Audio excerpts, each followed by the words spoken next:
Bueno, compañeros.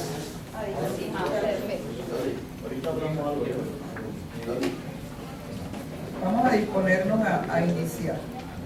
Este tema de políticas educativas en Colombia es un tema en donde hemos recogido de la mitad de siglo para acá, de la mitad del siglo anterior para acá, las políticas de pronto que creemos necesario resaltar en este sentido. Pero lo que quiero que tengamos claro es que es un tema que muchísimos de los que están acá, porque desafortunadamente no veo muchas caras nuevas, que nos hubiese gustado, nos hubiese encantado que asistiesen compañeros de las nuevas promociones que están ingresando al magisterio.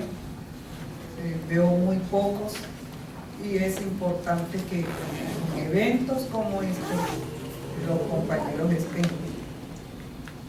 Por eso ha sido una propuesta mía a la Junta Directiva de realizar seminarios en cada uno de los municipios en donde planteemos y llevemos todas estas temáticas, porque es importante para los antiguos recordar, para los nuevos conocer y para contribuir en el reforzamiento del conocimiento de los compañeros sobre todos estos asuntos, y para que ellos efectivamente se preparen para hacer resistencia a toda esta política, porque como vamos a mirar aquí, ha sido un periodo bastante largo en donde a este magisterio le ha tocado batallar y batallar y batallar contra las pretensiones del gobierno o contra las políticas que el gobierno ha venido imponiendo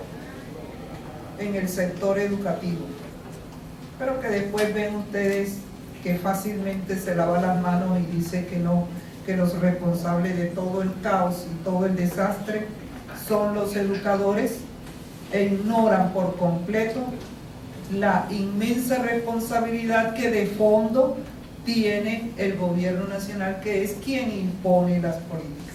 Pero si nosotros no las conocemos, no las analizamos como corresponde, a veces escuchamos hasta maestros haciéndoles el juego al gobierno en esas imposiciones que ha hecho de la política. Por eso nos hubiese gustado que viniesen también compañeros de los nuevos, y por eso es la insistencia que particularmente he tenido con la Junta Directiva para que en los municipios vayamos a hacer los seminarios, y que aquí en Valledupar hagamos una serie de seminarios en las instituciones o por núcleos, y como podamos hacerlo, para poder realizar, que es un trabajo supremamente importante. Pero de este tema muchísimos de los que están aquí han participado, porque nos han acompañado en todas estas batallas que hemos tenido resistiendo la avalancha de políticas educativas privatizadoras y arrasadoras de los derechos de los maestros que hemos adelantado. Son muchos de ellos. Yo siempre he dicho, esta piel curtida la tengo de todas las asoleadas que nos hemos dado, pero junto conmigo es un torrente de maestros aquí en el departamento del Cesar, como también en el país. Pero entonces, como ustedes han participado de esto, vamos a trabajar, y en la sesión de participación ustedes pueden complementar si necesitan mayor aclaración, mayor profundidad, o si pueden complementar, o hay algunos otros compañeros que tengan elementos sobre estos que vamos a trabajar, que profundicen aún más, bien puedan ya en la parte de participación de ustedes. Vamos a tratar de intentar trabajar eso. Entonces, Esto es un esbozo de lo que acabo de plantear. Por eso decimos que en Colombia no solamente los maestros, los estudiantes también han batallado, y duro, en diferentes épocas. Lo hicieron en la década del 70, lo hicieron posteriormente en la década del 90, y ahorita que están renovando ese movimiento estudiantil se adormeció algo, pero ahorita han levantado nuevamente con el movimiento de la MANE, con las movilizaciones que han hecho, peleando contra la reforma a la educación superior que el gobierno ha pretendido implementar, y planteando pues unas propuestas sobre la educación superior, que ojalá siga fortaleciéndose ese movimiento estudiantil para que nos acompañe, así como los estudiantes, como los maestros. El resto de la comunidad educativa también nos ha acompañado, también nos ha ayudado. Recuerden ustedes cuando peleamos contra el recorte de transferencia en el 2001, que los padres de familia fueron fundamental en esas batallas. Aquí hicimos nosotros movilizaciones, no solamente en el 2001, en el 2007, en el 2006 y en el 2007 también las hicimos contra el segundo recorte. Entonces, contra ese primer y segundo recorte de los padres de familia, de los estudiantes, por ejemplo, en Bogotá, fueron ellos los que les colocaron candado a las puertas de los colegios, a las rejas de los colegios, para que los maestros no entraran. Fueron parte fundamental en esa batalla. Pero por eso es importante hacerle el reconocimiento a ellos, acompañándonos en esa dura lucha que hemos librado siempre en defensa de la educación pública y contra las políticas educativas que siempre ha pretendido imponer los gobiernos de turno. Obviamente todas estas políticas no han sido solamente del ingenio de quien esté en la presidencia, de quien esté en el gobierno de turno, sino que son dictadas desde Estados Unidos a través de las organizaciones internacionales que utiliza, que más adelante vamos a ver algunas, como el Fondo Monetario, el Banco Mundial, la USAID, etcétera, para obligar a los países que giran en la órbita de ese país imperialista que es Estados Unidos, y que obviamente necesita controlar la educación para poder tener al país completamente sojuzgado, arrodillado a sus órdenes. Entonces, obviamente, frente a esto, no podemos olvidar nosotros que el mal principal está en las imposiciones que Estados Unidos o que el imperialismo norteamericano. En el seminario pasado escuché a un profe quejándose porque siempre hablábamos del imperialismo norteamericano, que dejáramos esa frase. Yo digo, no es dejar la frase porque desconocer el problema no lo resuelve. No podemos, por ejemplo, caer en la época colonial, cuando estábamos batallando por la independencia en su momento. Toda la gente estaba peleando por independizar a Colombia. No podemos ahora pretender caer en un error que en esos momentos cayeron cuando levantaron una consigna que abajo el mal gobierno y viva el rey.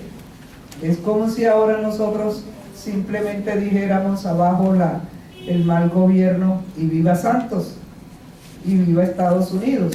No, hay que reconocer realmente de dónde viene, de dónde se originan los problemas y por qué de todas estas políticas que se vienen implementando en este país, que obviamente violentan su soberanía y pretenden manejar el aparato ideológico a través de la educación y tener al país completamente sojuzgado. Entonces, nos gustaría pues coger de mucho más atrás, pero el tiempo no nos da. Vamos a trabajar por eso, les digo, de la mitad del siglo anterior para acá. ¿Cuál ha sido uno de los objetivos siempre del gobierno? Porque obviamente es que el Estado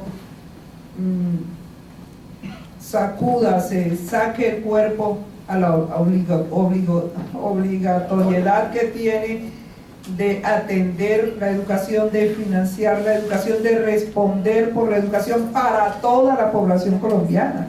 Aquí no es que es para los más pobres, es para toda la población colombiana. Y entonces pretende que para desatenderse de eso, entregarle la educación colombiana al sector privado. Y obviamente porque a través del sector privado puede tener un mejor control de esa educación. Una forma que pudimos nosotros, muchísimos de los que están aquí, hacer parte de eso, en el sentido de que también nos municipalizaron, fue la que se dio en esta época. Por eso ahí menciono que en 3 oportunidades el gobierno ha intentado municipalizar la educación, y la última oportunidad es esta en la que vivimos ahora.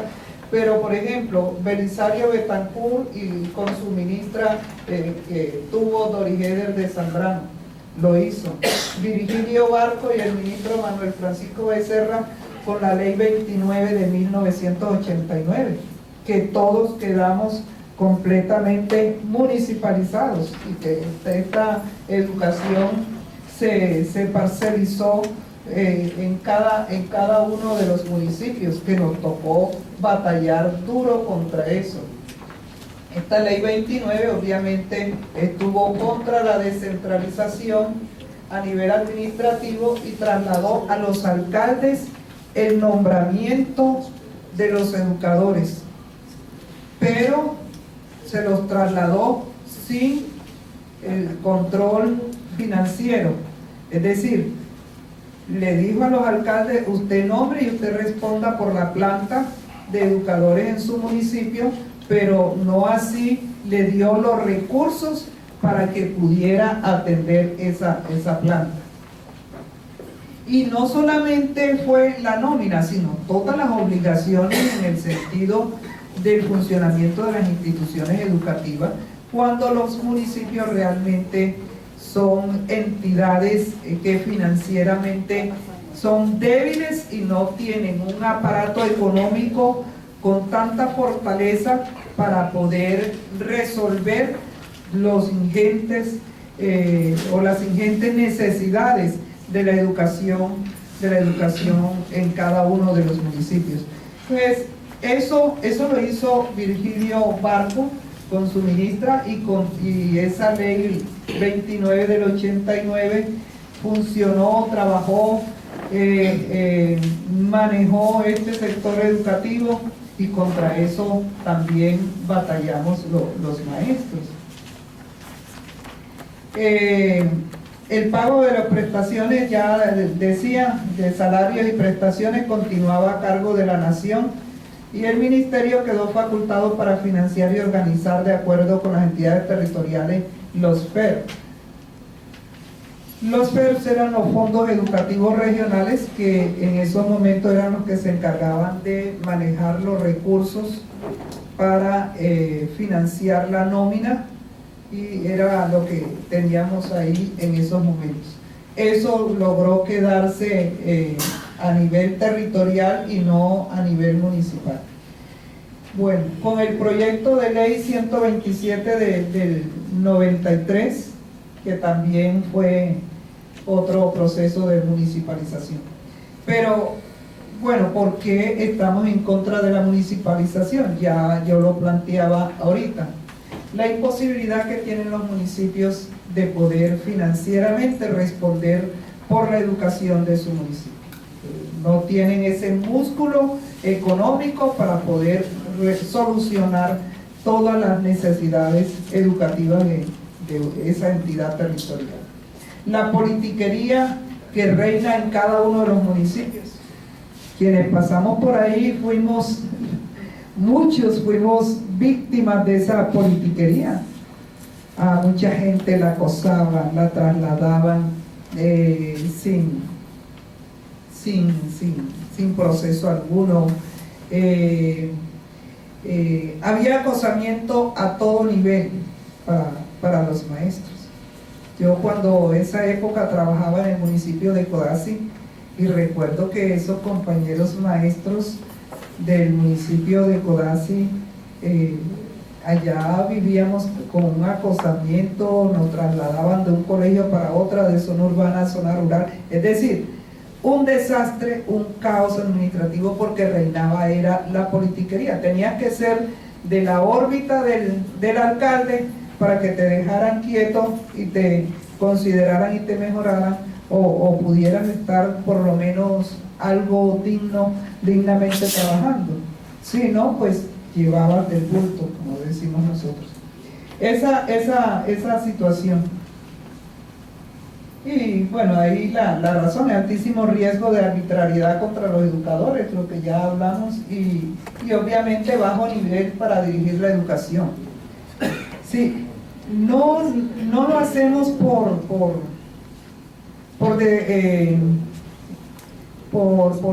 desmeritar a los municipios, sino porque efectivamente, si el municipio no tiene el músculo económico para poder atender las necesidades educativas en las instituciones, es imposible que se pueda garantizar un buen nivel educativo.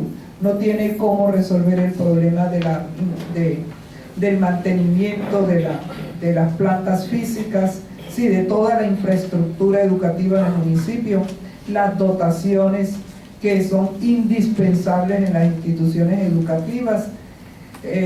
No tiene ninguna forma de poder solucionar esos temas. Entonces, eso es uno de los elementos por los cuales no estamos también de acuerdo con la municipalización. ¿Qué pasó entonces? Nosotros no podíamos quedar manicursados. Hicimos paros definitivamente contra todo esto. Los paros de 1984 y de 1993, ¿qué logramos con eso? Esto que estoy señalando ahí. Esto que estoy señalando ahí. Que la planta del situado fiscal, se impidió que la planta del situado fiscal pasara a los municipios. Porque bueno, ya lo decía ahorita, la nómina quedó bajo el cargo de los PER a nivel departamental y no pasó a los municipios, sino que se manejó a nivel departamental.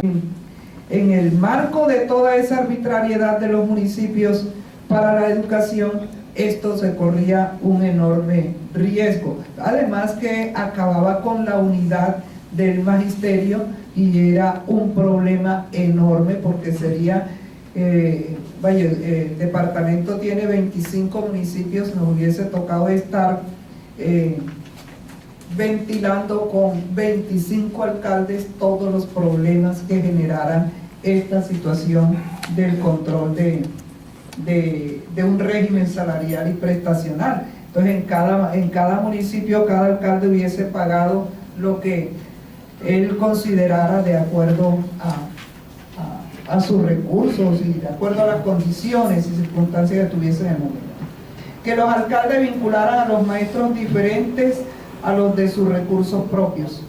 La vinculación, obviamente, ya para la nómina de esos momentos no pasó a los municipios solamente podían vincular a los maestros con recursos propios, y esos maestros con recursos propios, recordemos que les pagaban suelditos de 70,000, 80,000 pesos, las contrataciones que hacían por OPS.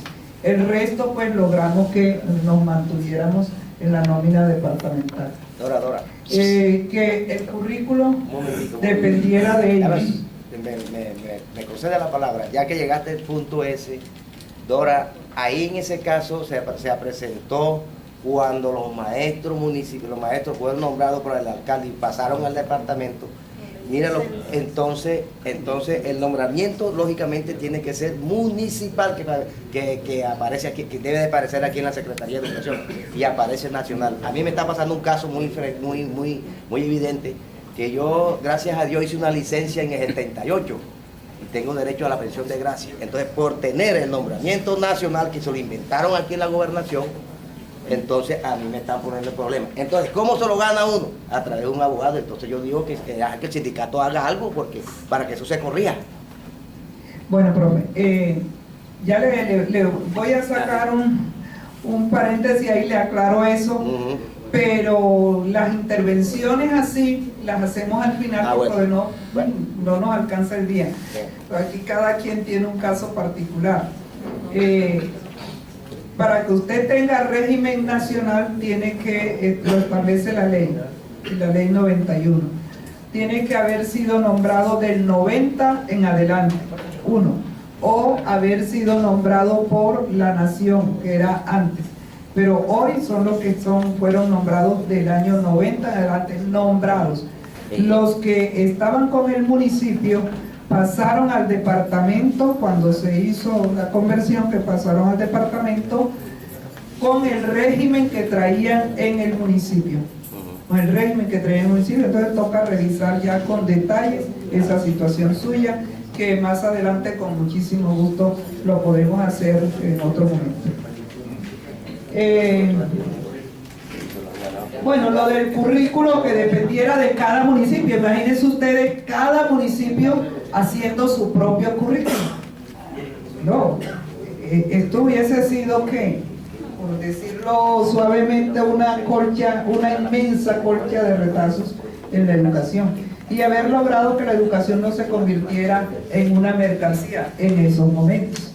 Eso lo alcanzamos a lograr con esas batallas.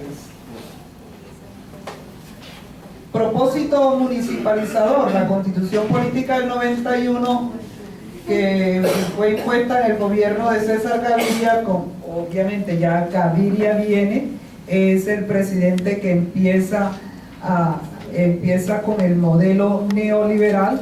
Barco había colocado algunos mojones en esto, pero Gaviria comienza a implementar el modelo neoliberal y le impuso a la educación ese propósito municipalizador y abrió el camino a la autogestión de las instituciones educativas. Fíjense de dónde viene eso. Más adelante miramos. Gaviria entonces, para poder implementar su proyecto, se inventa el PAE, el proyecto de apertura educativa.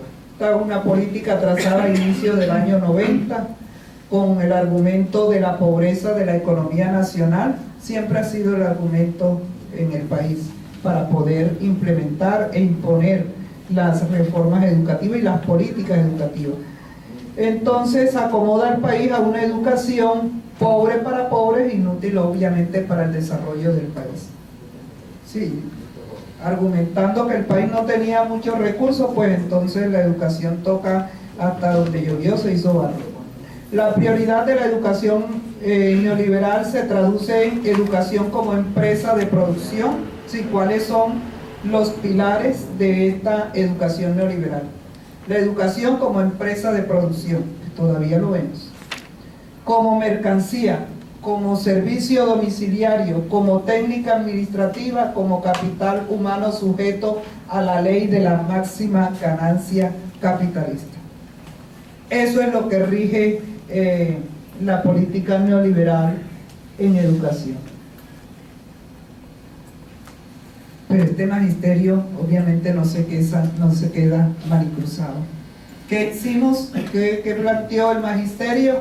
Se peleó, fueron movilizaciones y fue un paro duro que realizó el magisterio, orientado por la Federación Colombiana de Educadores, FECODE, y se logra, eso fue en 1993 ese paro, y se logra con el lobbying, porque se hizo la movilización, pero además también se hizo el lobbying que correspondió en el Senado, pero con la movilización logramos que el gobierno se comprometiera a resolver en el Congreso la aprobación de la ley. Y por eso se da en 1994, el 8 de febrero, la aprobación en el Congreso de la República de la Ley General de Educación. Ya lo hemos dicho, producto de la lucha del magisterio en defensa de la educación pública. Vea, hacía 103 años, en esos momentos, que en el país no se legislaba sobre educación. Y se logró que se legislara sobre educación, y no que se legislara de cualquier manera, sino con una ley piloto clave en el sector educativo, como fue la Ley General. Más adelante vamos a mirar de qué se trató la Ley General de Educación. Obviamente César Gaviria trató por todos los medios de oponerse a esto. Recuerden ustedes al ministro de Hacienda, Rudolf Homs, apretarse el cinturón, y con el director de Planeación Nacional, Armando Montenegro, al igual que los gobiernos posteriores que al tratar de desarticularla. Esta Ley General de Educación, no solamente Gaviria, sí, se aprobó e inmediatamente empezaron a intentar meterle palos en la rueda a la Ley General, desarticularla, y cada uno de los presidentes que han estado de turno han continuado con ese trabajo, han continuado con esa labor, tratando. Algunos artículos de la Ley General lo han desmontado, pero la gran mayoría de la ley está completamente vigente, y es un haber nuestro de este magisterio, y es una obligación de este magisterio a todo nivel, de su dirección nacional, departamentales, regionales, municipales, y de cada uno de los maestros, defender esta ley. Fue producto de nuestra lucha, de todo este magisterio, y los elementos que ella contiene realmente que resuelven los problemas en educación con los cuales hoy estamos, contra los cuales hoy estamos batallando frente a lo que el gobierno pretende imponer. Elementos de la Ley General de Educación. Escogimos aquí unos elementos claves. Define el control de los contenidos de la educación por los educadores.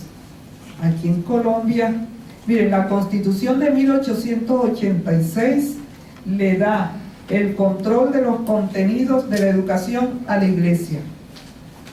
Y aquí la Iglesia era la que manejaba y definía cuáles eran los contenidos en educación. Luego el Concordato de 1976 hizo una reforma y le quitó eso, porque el magisterio siempre ha venido peleando contra eso. Le quitó el control a la Iglesia de los contenidos, pero aún se mantenía rasgos de eso. Muchos maestros de los que están aquí de pronto se acuerdan del decreto 1002, que entrábamos a los colegios y nos decía ese decreto hasta cómo teníamos que saludar. Ahí no había autonomía absolutamente para nada. Era que tenía, sí, 1002. Es decir, usted tenía que empezar rezando y finalizar rezando. Sí, no era por rezar, sino que eso acababa con la libertad. Sí, esa conducta de entrada, ciertamente. Bueno, entonces eso, pero en 1993 y 94, cuando este magisterio obliga al gobierno y obliga al Congreso de la República a que legisle nuevamente sobre educación, en la Ley General de Educación se determina que la educación es propia de los docentes y que son los educadores los que tienen que definir definitivamente esto. Son las instituciones educativas las que tienen que definir el currículo. Obviamente da unos pilares para eso, pero eso es autonomía de las instituciones educativas y de los educadores. Otro elemento es la dirección colegiada en las entidades territoriales con las juntas de educación, la JUDE y la JUME. con la Junta Departamental de Educación, compañeros y compañeras, y ustedes lo deben recordar, donde funcionó, y cuando funcionó se resolvieron 1000 cosas. Aquí en el departamento tenían 10 o 12 años que no hacían un traslado de un maestro, y cuando se convocó y se conformó la JUDE, la Junta Departamental de Educación, se hicieron los traslados, sí, se resolvió una cantidad de situaciones que estaban en mora de hacerse. La JUME en los municipios, que obviamente también hace, desafortunadamente es uno de los elementos que hemos dejado perder en muchas partes, pero no quiere decir que no hay entidades territoriales que no tengan estos órganos. En el eje cafetero funciona la JUDE, en Caldas, sí, en el eje cafetero, la JUDE y la JUME. En algunos municipios, ahora en las reuniones de los CEI, pues uno se entera que sí hay varias entidades territoriales en este país que funcionan estas instancias organizativas de la ley general, pero que realmente deben hacer parte de todo. Aquí en el departamento y en el municipio de Valledupar, en el 2009, cuando presentamos el primer pliego de petición, eso fue uno de los puntos, y el gobierno departamental y municipal no dicen que no, se comprometen que sí, pero dilatan, o como decimos nosotros vulgarmente, maman gallo, y realmente no lo resuelven. ¿Por qué? Porque con la JUDE y la JUME ellos pierden ese control politiquero que ejercen sobre la educación. El gobierno escolar es otro elemento renovador, revolucionario, que logramos que en las instituciones educativas funcionara el consejo directivo, la cuestión de los estudiantes, el gobierno escolar, el consejo académico, el personero, etcétera, etcétera, etcétera. Todo esto son elementos que nosotros conquistamos con la Ley General de Educación y que tenemos los maestros que hacer lo que corresponda para que esto se dé. La educación para el trabajo, los preescolares de 3 grados, ¿a dónde estamos? El gobierno ha venido implementando, hasta con el Plan Nacional de Desarrollo, ya implementó lo del grado 0, que prácticamente lo institucionalizó, y hoy ya casi que no vemos instituciones públicas con preescolar de 3 grados. El preescolar de 3 grados ha quedado para las privadas, pero aquí lo llevaron al grado 0, y han eliminado eso, pero es un elemento que está vigente y que perfectamente podemos hacerlo respetar. La defensa de la educación media, que también fue otra pelea que logramos ganar con la ley general. La definición de los fines de la educación, por primera vez ahí se colocan ya en la ley cuáles son los fines generales de la educación, los objetivos generales, los objetivos específicos por jornada, por áreas y por asignaturas. En la Ley General de Educación, a veces se nos olvida eso y no echamos mano de eso, y la recomendación es que vayamos a la ley, compañeros, y hacerle la recomendación al resto de los compañeros maestros, que a veces nos contentamos con qué es lo que nos dice el gobierno que vamos a hacer y cuál es el libro que nos recomienda y lo que nos llevan las editoriales. Las áreas obligatorias como base del currículo, están las obligatorias y están las optativas, eso obviamente para hacer uso también de la autonomía de las instituciones. La autonomía escolar, que es un punto clave, nodal en esto de la ley, el derecho a la libertad de cátedra. Estos 2 puntos últimos son unos puntos supremamente claves en la Ley General de Educación, con lo cual nosotros pudimos rescatar y hacer valer que la educación la tienen que dar son los educadores, y son los educadores en las instituciones educativas las que definen qué es lo que van a enseñar en cada una de las instituciones. El estatuto docente. Sí, 15 minutos, no, es 15 minutos ya. nos tocará partir y continuar después porque dejamos esto mucho. El estatuto docente. Bueno, ya sobre esto del estatuto docente todos tienen experiencia a eso. Ahí decimos que después de una década de lucha de los maestros, fue toda una década, la década del año 70, que estuvimos peleando por este estatuto docente, logramos derrotar a Misael Pastrana Borrero,